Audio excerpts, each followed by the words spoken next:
Hello everyone. From today onwards, we will study the microeconomics part here, and it is the part of it is a subject of 11th standard. Earlier, it was in 12th standard. So before going further, we will see the basic introduction here, the background of economics. What is economics? Background. We will see the background here. So we all know that the economics is all about resources. Okay, and we also know that the factual thing, the resources are scarce here. Means resources are limited, whether it is a poor person or rich person. For all of them, resources are limited.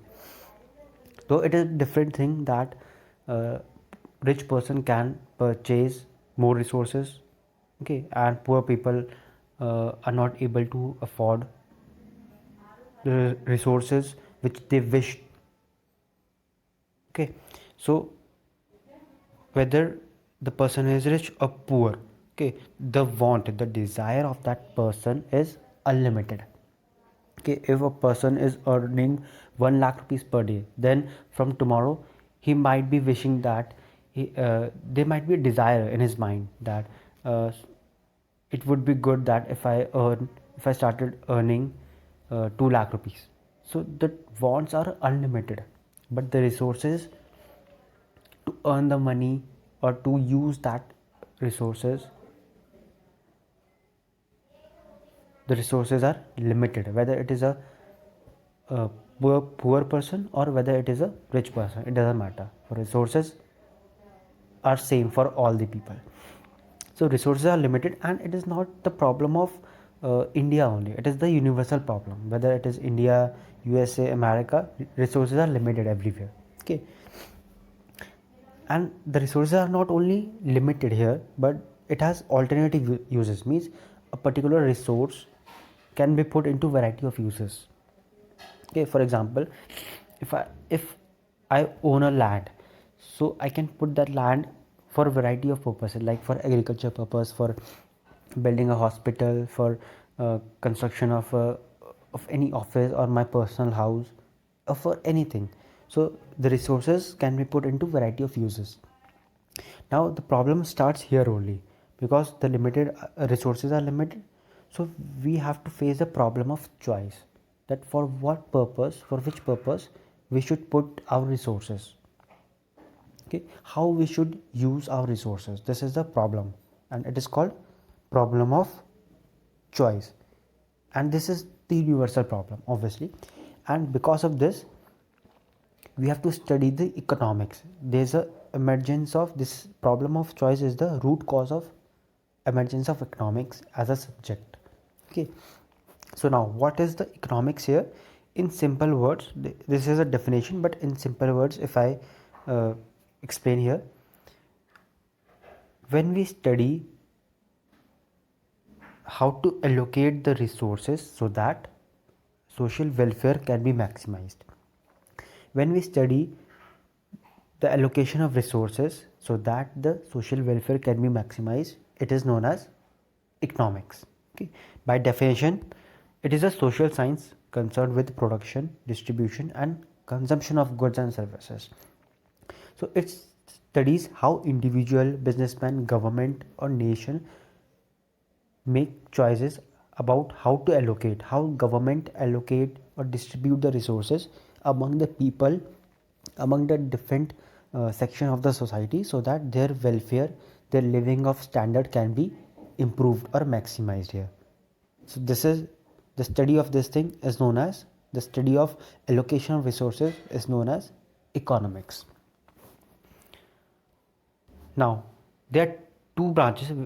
Normally there are various branches: mining economics, agriculture economics, industrial economics. But in school level, at school level, you have to study only two branches, which is the first one is microeconomics and the second one is macroeconomics. There's only a single difference here between these two, micro and macroeconomics. In macroeconomics, we focus on the individual person, how an individual person or an individual businessman is allocating his or her resources. Okay, if I'm a person, like I'm a single person, I'm an individual, so how I'm putting my resources into use, for which purposes I am putting my resources into use. Okay, so if anybody is studying my uh, distribution system of resources, then it will be considered as microeconomics. If the government is uh, putting the resources into use for a particular purpose, then it will be studied under the macroeconomics. That what is the level of GDP in our country, what is the unemployment level, what is the monetary policy, what is the fiscal policy here, okay, what is the interest rates here, what is the inflation. So all these are used to allocate the resources. Okay, this monetary policy and fiscal policy are used to allocate the resources among different sections. So we are studying these things for the whole country, for the whole nation. So that's why we study these things under the macroeconomics part. And when we study these things for a particular person, for an individual person, then it is called microeconomics.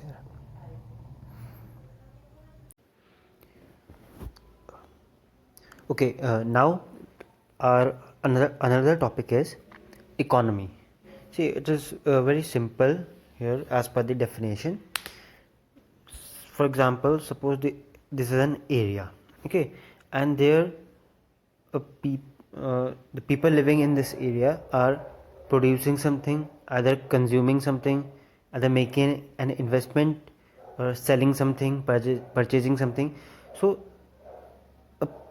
it shows that the economy shows that how people are earning money, okay, how people are earning money for their living, whether they are producing something, whether they are consuming, whether they are making investment, whether they are selling something. Okay, so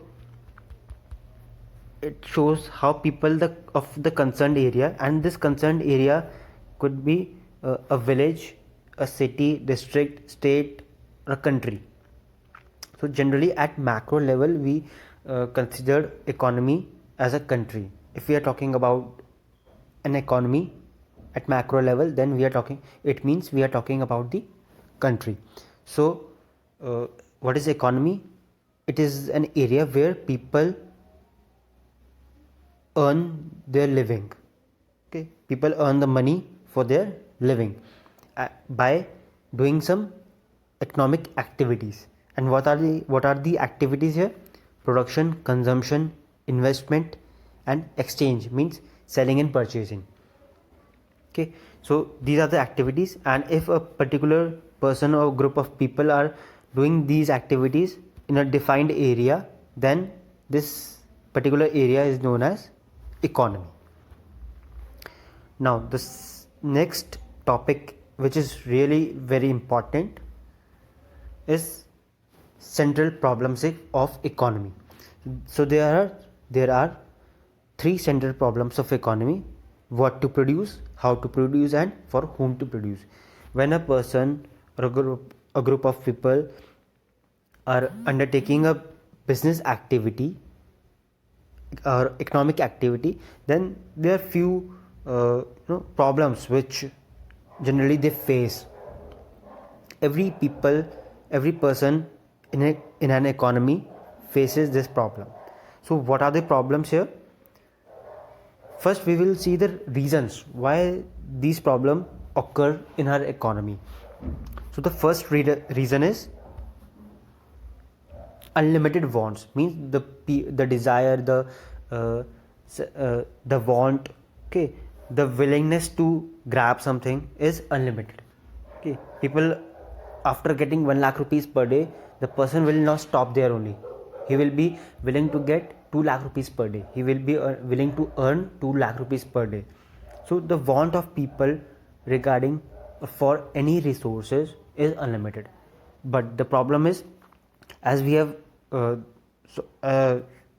studied this earlier, the resources are limited here.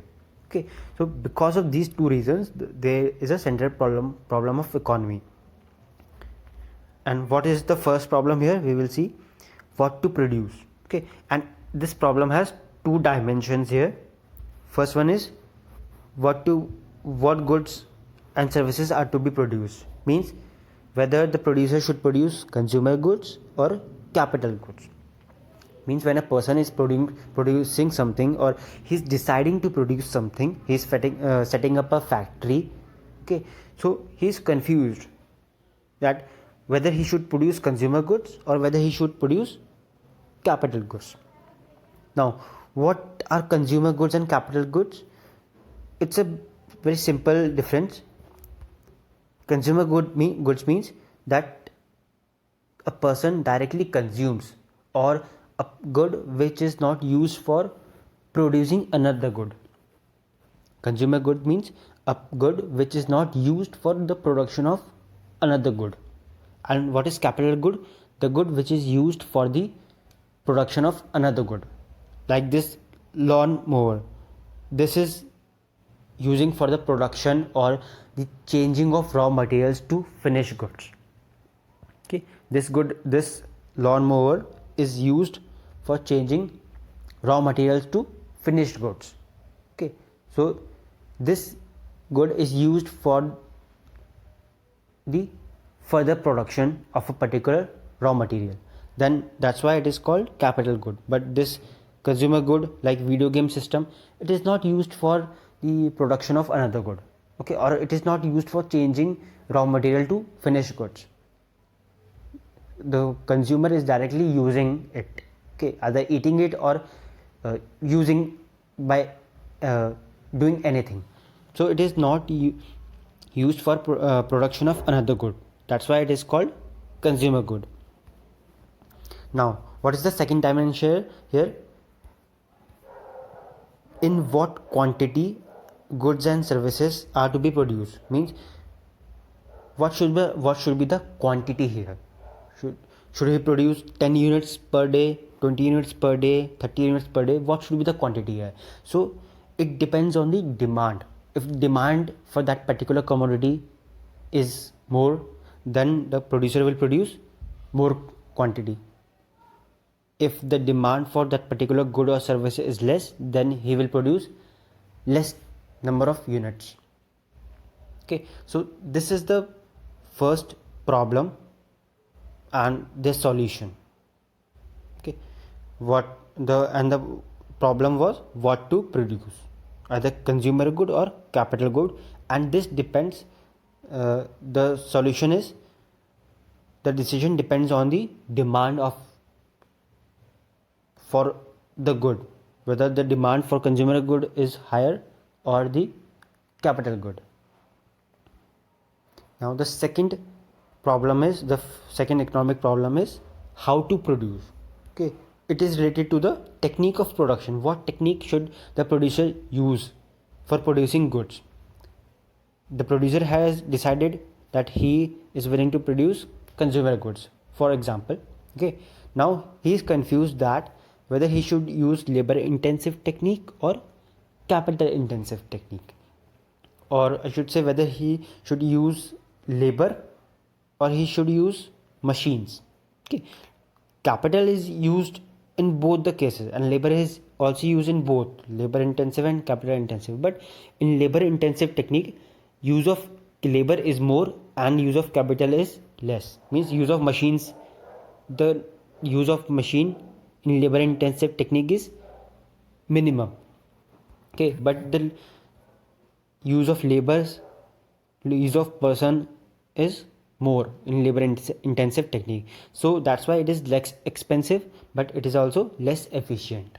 Okay, but in capital intensive technique, machines are used in larger quantity and labors are used in very low quantity. Means for switching on the button. Okay, so that's why the producer has to purchase expensive machines. So it is this technique of production is quite expensive here. Okay, but it is more efficient. It can produce more number of goods in less time, whereas in labor intensive technique, a particular person can produce only for example say 10 units of good in 1 hour, but this machine can produce 100 units of good in 1 minute. So capital intensive technique is more efficient than labor intensive. So this is the basic quite difference between these two techniques. Now the third problem is for whom to produce. Okay, means for rich people or for poor people. Okay, it depends on the uh, what type of good the producer is producing. If the producer is producing consumer good, then obviously it is for middle class and poor class people. Okay, and if he is producing capital goods or comfort goods like AC, sofa, okay, car, luxury goods, then it is for rich people. So for whom the producer should produce, whether to produce goods for more poor and less rich people, or he should produce goods for more rich and less poor people. This is the uh, problem here. Okay, since resources are scarce in every country, no society can satisfy all the wants of its people. And as we have understood earlier that the resources are limited but the wants are unlimited, so we cannot, or the producer cannot, or even the government cannot satisfy all the wants of the people. Okay, so we have to make some sacrifices during consumption or during production as well. Okay, so these are the three problems which every economy faces during the production of a particular good.